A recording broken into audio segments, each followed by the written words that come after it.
Bismillahirrahmanirrahim. Assalamualaikum warahmatullahi wabarakatuh.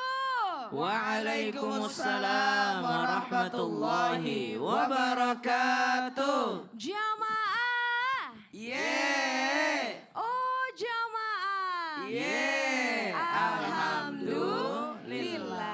Alhamdulillahirabbil alamin wassalatu wassalamu ala asrofil anbiya'i wal mursalin wa ala alihi washabbihi ajmain amma ba'du. Jamaah yang dirahmati oleh Allah, apa kabarnya ini jamaah? Baik, alhamdulillah. Sebelah kiri saya jamaahnya dari mana? Kota Tegal, Masya Allah. Tepuk tangan dong.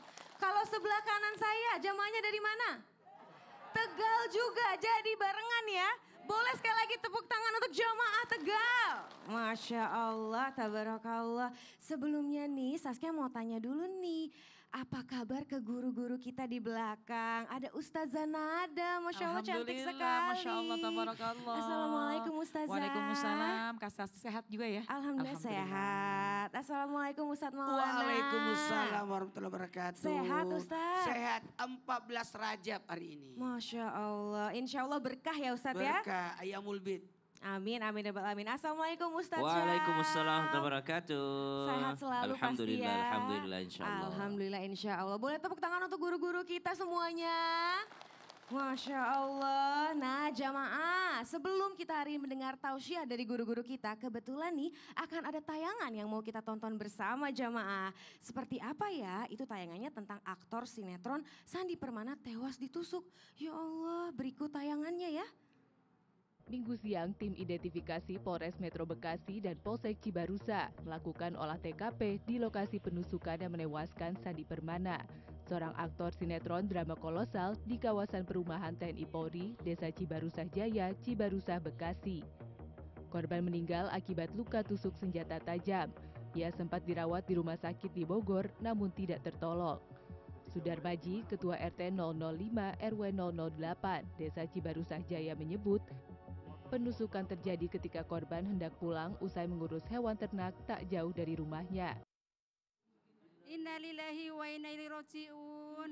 Semoga amal ibadahnya almarhum diterima Allah Subhanahu wa taala. Amin. Dan yang ditinggalkan mendapatkan ketabahan dari Allah Subhanahu wa taala. Amin, amin ya robbal alamin. Semoga pelakunya juga segera ketangkap dan diadili seadil-adilnya ya Bu. Ibu namanya siapa Ibu? Ibu Wastia. Siapa Ibu? Ibu Wastia. Dari mana Ibu? Dari Majelis Taklim Petus Salam Kota Tegal. Masya Allah, tepuk tangan jemaah. Ya Allah, terima kasih banyak Ibu. Silakan kembali ke tempat. Iya, mohon izin Ustadz, silakan untuk tanggapannya. Iya, makasih banyak. Izin Ustaz Adam Ustaz Sam. Bismillahirrahmanirrahim. Allahumma shalli ala sayyidina Muhammad wa ala ali sayyidina Muhammad. Kita turut berduka, semoga tidak hanya masyarakat tapi keluarga bisa menerima dengan ketabahan. Mohon maaf kejadian yang tidak kita sangka-sangka seperti yang terjadi. Ini kan jalan subuh-subuh, pagi putar-putar ternyata ya mudah-mudahan pelakunya dan mudah-mudahan kita juga mendapatkan pembelajaran. Pada dasarnya kalau menyikapi segala sesuatu, sikapilah dengan bentuk kesabaran. Karena kesabaran itu mengendalikan diri. Jangan sampai sesuatu yang menimpa kita justru kita yang terseret. Terseret apa? Jangan sampai nauzubillah summa nauzubillah menyalahkan keadaan. Apalagi meratap, ini yang dikhawatirkan. Makanya ketika dia meninggal kita diminta untuk bertakziah kepada keluarganya. Karena ada 3 manfaat daripada takziah itu. Yang pertama adalah gimana kita mendoakan almarhum. Yang kedua, bagaimana kita memberikan kesabaran kepada keluarganya. Dan yang ketiga, bagaimana kita menyikapi, mengambil pembelajaran dari kejadian ataupun peristiwa. Maka hakikat dari semuanya itu adalah sabar. Apa itu sabar? Pengendalian. Kemudian bagaimana kehidupan ini kita diharuskan untuk sabar. Kita diharuskan untuk sabar. Maka memaknai sabar itu, menjalani kesabaran itu, menjadikan ini adalah sebagai pembelajaran sehingga tidak berulang lagi dan menjadikan kebaikan buat semuanya. Nauzubillah summa nauzubillah, mudah-mudahan tidak terulang supaya tidak terulang. Jamaah. Makanya perlunya ada doa. Ya Bu ya. Karena kita tidak tahu. Dan makanya tidak tahu kapan kejadian. Kapan kita meninggal. Di mana kita meninggal. Maka senantiasa selalu ada wudu. Oh, Selalu iya, ada betul. wudu. Masya Allah. Terima kasih banyak Iya. Ustadz Maulana. Boleh tepuk tangannya untuk Ustadz Maulana jamaah. Memang yang namanya musibah itu kita nggak tahu datangnya kapan. Makanya untuk jamaah dimanapun berada, kalau misalnya sebisa mungkin itu dijaga wudhunya supaya insya Allah kita berpulang dalam keadaan yang suci ya jamaah. Amin, amin ya robbal alamin. Nah jamaah. Kayaknya bersyukur banget ya kalau misalnya jadi istri yang disayang suami, terus punya anak yang soleh dan soleha, rezeki yang melimpah, dan insya Allah keluarga yang bahagia. Tapi jamaah, gimana ya caranya supaya bisa jadi istri yang seberuntung itu? Nah pas banget nih jamaah, hari ini kita akan bahas bersama-sama di tema kita yaitu bisakah aku menjadi istri yang beruntung? Nah bisa nggak ya? Nah sebelum, wah katanya insya Allah gitu jamaah. Tapi nih jamaah sebelum kita lanjut ke tausiah kita hari ini akan ada video yang mau kita tonton bersama nih jamaah. Tentang suami perhatian ketika istri sakit. Wah gimana tuh ya? Berikut tayangannya. Aduh ya Allah. Niatnya bagus banget loh, senengin Iya. istri. Cuma akhirnya pusing sendiri. Iya jadi istrinya yang bangun ya. Ya Allah, iya benar-benar. Nah Ustazah Nada, Iya. emangnya kalau suami tuh udah sabar, Iya. pengertian misalnya gitu ya Ustazah. Itu tuh apakah benar bisa dikatakan kita nih sebagai istri gitu menjadi istri yang beruntung? Iya. Nah, tapi Ustazah kalau misalnya para istri itu mendapatkan suami yang mohon maaf sekali ya jemaah. Misalnya suaminya tuh suka ringan tangan atau nauzubillah KDRT. Nah itu berarti kita nggak beruntung atau gimana ya Ustazah? Oh iya, baik, Mohon Masya Allah. tausiahnya Ustazah Nada. Ya, terima kasih Kak Saski, izin guru-guruku Ustadz Syam dan Ustadz Maulana. Bismillahirrahmanirrahim. Assalamualaikum warahmatullahi wabarakatuh. Waalaikumsalam warahmatullahi wabarakatuh. Alhamdulillahilladzi ja'alana wa iyyakum minasyakirina sabirin. Wassalatu wassalamu ala sayyidina Muhammadin wa ala alihi wa ashabihi ajma'in amma ba'du. Jamaah sekalian, dalam rumah tangga tentunya seorang istri pasti sangat bahagia. Dia harus bersyukur kepada Allah apabila memiliki suami pasangannya cinta, sayang, sabar, perhatian ya dan juga penuh kecintaan setiap harinya. Maka seorang istri harus bersyukur kepada Allah. Namun mungkin dalam kehidupan sehari-hari ada juga seorang istri yang mungkin ya mendapatkan suami yang tidak sesuai keinginannya, maka disitulah kita diharuskan untuk bersabar. Tugas kita syukur kalau mendapatkan suami yang penyayang dan sabar kalau mungkin kita mendapatkan pasangan yang tidak sesuai dengan keinginan kita. Tapi kalau memang hari-harinya sudah membahayakan jiwa, misalnya tadi disebut KDRT, kekerasan di dalam rumah tangga, mungkin akhirnya sudah mengganggu jiwa kita, membahayakan jiwa kita, maka harus kita melaporkan. Karena di dalam Islam, hifzun nafs, artinya menjaga diri itu diwajibkan. Jadi kalau memang sudah mengganggu, membahayakan, maka wajib untuk kita menyelamatkan diri kita dengan bisa kita mencari solusi dari masalah kita dan mungkin melaporkan kepada yang semestinya. Beruntung enggaknya tentunya ini bagaimana cara kita menyikapinya. Dan jamaah sekalian, wahai para suami, kalau kita ingin memberikan kebahagiaan kepada pasangan kita, jangan lupa contoh baginda kita Rasulullah SAW. Bahwasannya baginda Rasul mengatakan khairukum li ahli, khairukum li ahlihi, wa ana khairukum li ahli.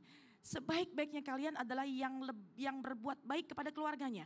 Dan aku adalah orang yang lebih baik perlakuannya kepada keluargaku. Artinya kenapa? Karena baginda Rasul adalah uswatun hasanah buat kita. Contoh suri tauladan buat kita. Khususnya kepada para suami nih, kita bisa mencontoh akhlaknya baginda Rasulullah SAW.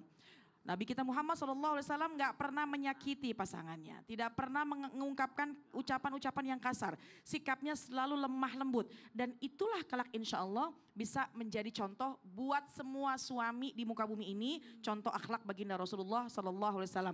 Insya Allah istri akan mendapatkan keberuntungan. Amin. Akan tetapi keberuntungan yang kedua kalau sekiranya lagi tadi itu ya. Duh kayaknya mesti sabar nih.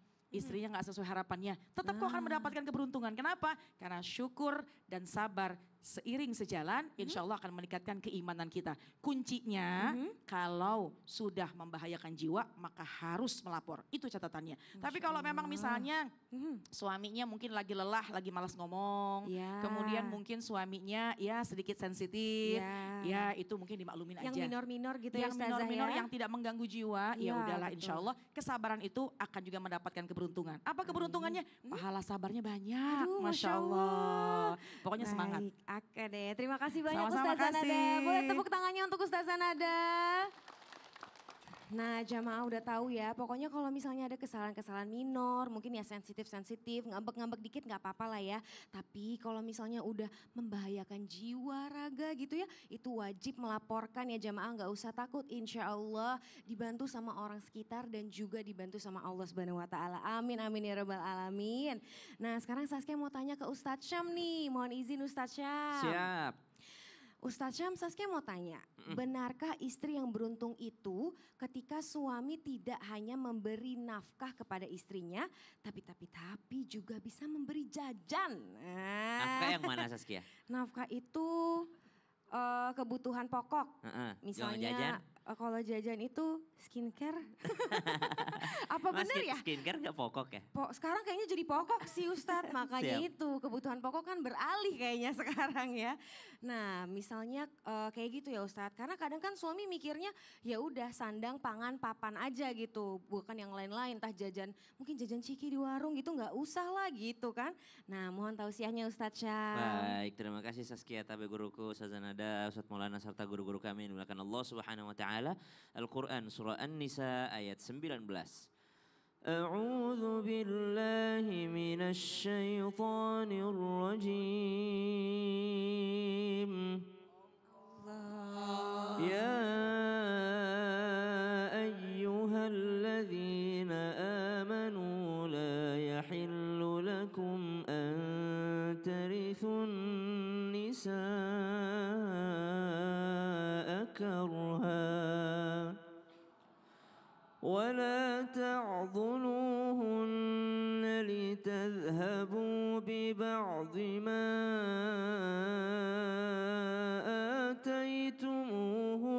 آتيتموهن إلا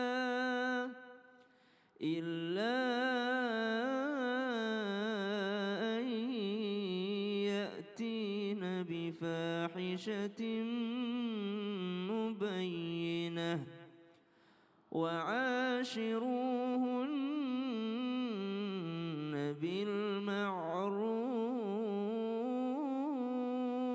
بالمعروف فإن